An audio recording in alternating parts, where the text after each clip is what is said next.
नमस्कार, आप देख रहे हैं मिथिला दस्तक। आज हम उसी जगह पर पहुंचे हैं जब 2 दिन पहले यहां ग्राउंड रिपोर्टिंग करने के लिए हम आए थे। तो ये पुला उसी प्रकार से हम दिखाने का प्रयास करेंगे कि जब हम इसके संदर्भ में कवरेज करके गए तो मात्र 48 घंटा के अंदर ये हादसा दोबारा हुई है और जिस दिन आए थे उस रात्रि में भी हुई थी।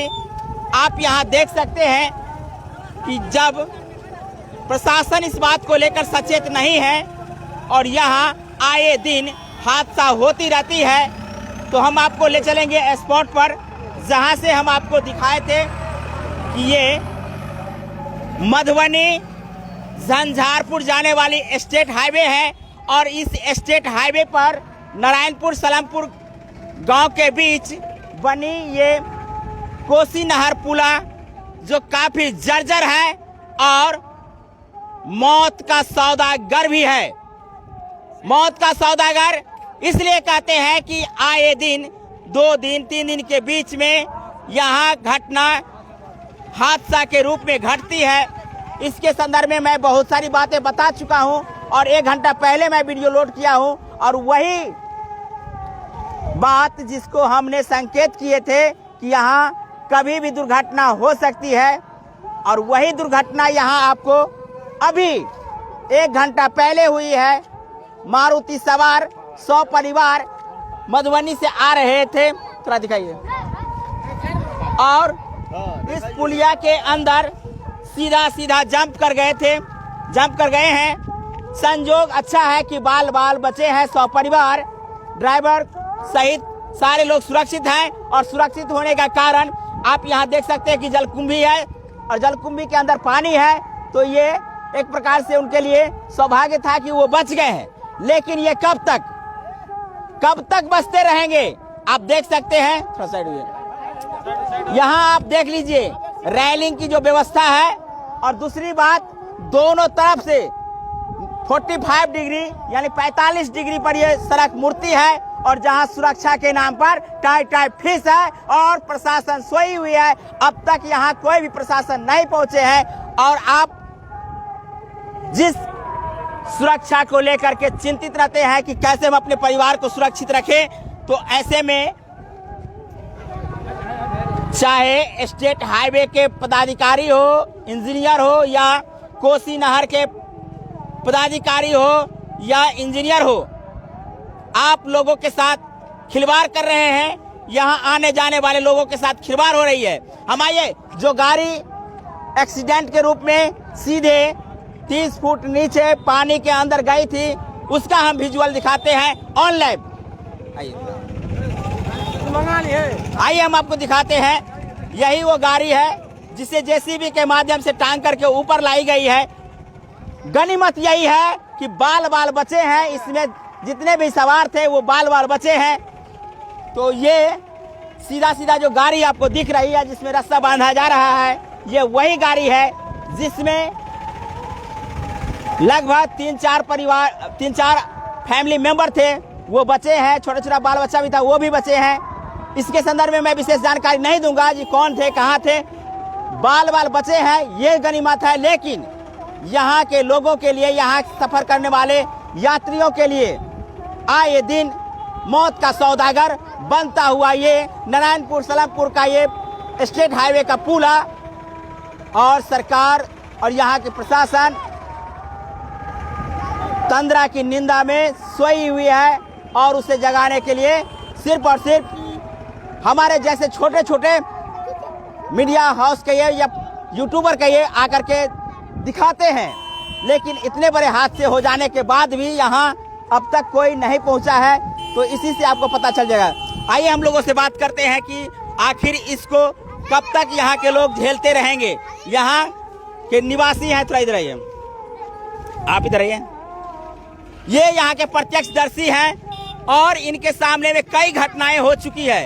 क्या नाम है आपका? मोहम्मद फूलो जी। क्या कहना चाहेंगे? ये घटना आप लोग के सामने में होती है, फिर भी आप लोग कुछ नहीं कर पाते हैं, यहाँ प्रोटेक्शन उस परिवार को देते हैं ये परेशानी आपको ही झेलना पड़ता है। यदि ऐसा सुरक्षा कर दी जाए जिससे कि आने वाले समय में ये घटना नहीं हो, तो क्या कैसा मांग करते हैं आप लोग? सर अब किसको बोलेंगे, सब प्रशासन के बोल चुके हैं, कोई आता है देखने भी नहीं है। कितना आदमी को बचाएंगे, महीना में 10 एक्सीडेंट होता है यहाँ पर, कोई देखने वाला नहीं है यहाँ पर। कितना बार बोला है, बोलते हैं यहाँ पर ब्रेकर लगाइए, ब्रेकर कैसे लग सकता है? ब्रेकर लगाने से यहाँ समाधान नहीं होगी। जब यहाँ दुर्घटना के लिए आप देखिए, सीधा मधुबनी से जब आते हैं तो आपको लगता है कि सीधा ऐसे जा रही है सड़क, लेकिन यहाँ आने के बाद आपको 45 डिग्री के एंगल पर घूमना है। और यदि आपकी गाड़ी की स्टीयरिंग उस समय नहीं घूम पाई और आप सीधे सीधे नहर के अंदर में चले जाएंगे, तो ये यहाँ के लोगों के लिए, यहाँ इस स्टेट हाईवे पर सफर करने वाले लोगों के लिए ये पुला और ये जगह मौत का सौदागर बन चुका है। कई ऐसे घटनाएं हो चुकी है, आए दिन ये घटना होती रहती है। इधर ही क्या नाम है आपका? भुटाई मुखिया जी, कहाँ घर है? सलामपुर। सलामपुर। आप तो यहाँ के क्षेत्रीय हैं, स्थानीय हैं, तो क्या कहना चाहेंगे यहाँ जो घटना हो रही है? यहाँ जो है सो महीना में ऐसे तो 10 ठो एक्सीडेंट तो होता ही होता है, क्योंकि टर्निंग है यहाँ पे। एक से दूसरे गाड़ी जब आने जाने लगता है तो गाड़ी से गाड़ी टकरा जाता है। और साइड में जो है सीधा जो है सो यहाँ का जो रलिंग है सो बहुत आड़ा टेढ़ा है। स्पीड में 40 को भी स्पीड में कोई गाड़ी रहता है तो सीधे वो नहर के अंदर छलांग मार देता है। उसमें यहाँ पे लगभग जो है 5 साल के अंदर जब से ये नहर बना हुआ है, जब से कैमरा मैन वहाँ जाइए, वहाँ से दिखाई, थोड़ा विजुअल इधर भी दिखाइए, बात भी करते रहेंगे, इधर भी दिखाते रहिए आप। हाँ, बात कीजिए। यहाँ पे लगभग जो है 5 साल में लगभग 100 आदमी करीबन मर चुका है। यहाँ पर 100 आदमी मर चुका है, यहाँ मर चुका है। हाँ जी, 100 आदमी मर चुका है। और घटना का टांग टूटा, हाथ टूटा, पाँव टूटा, इसका तो कोई गिनती ही नहीं है। मतलब 100 आदमी कम से कम यहाँ पे कम से कम 100 आदमी मर चुका है। 100 से ऊपर बढ़ा हुआ है, मर चुका है यहाँ 5 साल के अंदर में। 5 साल के अंदर में 100 से आदमी ज्यादा मर चुका होगा। और कुछ हम जानकारी ले लेते हैं, और यहाँ भाई साहब हैं, हम इनसे जानकारी थोड़ा इधर आइए। सर, क्या नाम है? शत्रुघ्न राम। कहाँ घर सर? रहीमा बगल के ही हैं जी। और इस रास्ते से अमूमन आना जाना रहता ही होगा। जब इस सड़क से होकर आते हैं और इस प्रकार की घटना सुनने को मिलता होगा, तो किस प्रकार का अंदर से भय उत्पन्न हो रहा है या किस प्रकार की फीलिंग्स होती है? जी जी, यहाँ पर जो है ना बहुत लापरवाही हो रहा है। बराबर यहाँ पे गाड़ी जो है एक्सीडेंट होता है, ये नीचे में गिरा है। कितना बार प्रशासन आकर के भी थाना उना जो गाड़ी को जो है से मतलब उठाता है, कितना आदमी को जो नुकसान भी पहुँच जाता है। तो यहाँ पे जो ध्यान देना चाहिए, ये क्षेत्रीय नेता हो या चाहे मतलब प्रशासन को अंदर के हो, ये पुल को जो बनवाना चाहिए। ये सेंसिटिव मामला है कि नहीं? जब यहाँ विधायक है, सांसद है, यहाँ के जनप्रतिनिधि जितने हैं, क्या उनको इस बात की जानकारी नहीं है कि आए दिन यहाँ घटना घटती है? उस पर ध्यान देना चाहिए, लेकिन ध्यान नहीं देता है। यहाँ पर बहुत घटना होता है, बहुत घटना होता है। जाम होना चाहिए। हाँ, रोड जाम होगा, जो जाम होगा तो इसके लिए तो आप लोग जिम्मेदार हैं ना? अभी जाम करेंगे। जब तक थाना गाड़ी नहीं आएगा, सरकार नहीं आएगा, तब तक रोड खुलेगा नहीं। जब तक प्रशासन नहीं आते हैं, सड़क नहीं खुलेगी। ये तो अब समय बताएगा कि क्या होने वाला है। लेकिन हम आपको बता दें कि ये सरकार की जो व्यवस्था है, इस व्यवस्था को आप देखिए, कैसे कोई बचेगा। यहाँ लोग अपने परिवार, बाल बच्चे के साथ सड़क पर सुरक्षा के साथ जाना चाहता है, लेकिन जब थोड़ी सी गलती हो जाए या कहे कि थोड़ा सा दिमाग भ्रमित हो जाए, तो यहाँ हादसा होना स्वाभाविक हो जाता है। और ये तब होता है जब लोग अपने सही समय पर पहुंचने के लिए थोड़ी सी तेज गाड़ी चलाते हैं, तो ऐसे में ये हादसा होता है। होने का कारण आप देख लीजिए, जब झंझारपुर से गाड़ी आ रही होती है तो आपको क्या लग रहा है कि सीधे उत्तर और पश्चिम की दिशा में जा रही है, जबकि सड़क, तो इधर दिखाइए, जबकि सड़क सीधा पश्चिम की तरफ जा रही है। तो ऐसे में आप बहुत ट्रेन ड्राइवर होंगे या कहे तो आप लगातार इस होके आते जाते होंगे, तो इसकी जानकारी आपको होगी। लेकिन यदि आप अनजान हैं तो ये घटना होना स्वाभाविक है और ये तब हुआ है और ऐसे घटना उन लोगों के साथ हुआ है जो अक्सर कभी कभार इस होके आते हैं और उनको जानकारी नहीं होती है। चलिए मान लीजिए आपको जानकारी है, लेकिन सामने वाला जो गाड़ी आ रहा है उसकी क्या स्पीड है, वो कितना तेज से आ रहे हैं, आप अच्छे से चला लेंगे, लेकिन सामने वाला कितना अच्छा होगा और यहाँ आकर के दोनों गाड़ी का क्रॉसिंग हो तो ये घटना स्वाभाविक हो जाएगा और ये घटना अक्सर आए दिन इसी प्रकार होती रहती है। आइए कुछ और लोगों से हम बात करते हैं। और यहाँ ये जो है ना 3 ठो, ये इस महीने के अंदर में 3 ठो गाड़ी। जी 2 दिन पहले भी हम आए थे, इसका कवरेज करके दिखाए हैं और आप लोग देख लीजिए बिहार सरकार और केंद्र सरकार कितना लोगों के साथ सुरक्षा प्रदान कर रही है। ये सुरक्षा सरकार के मुंह पर ये बहुत बड़ा तमाचा है। जो कहते हैं कि हम नागरिक का सुरक्षा करते हैं तो क्या हो गया, यही सुरक्षा है।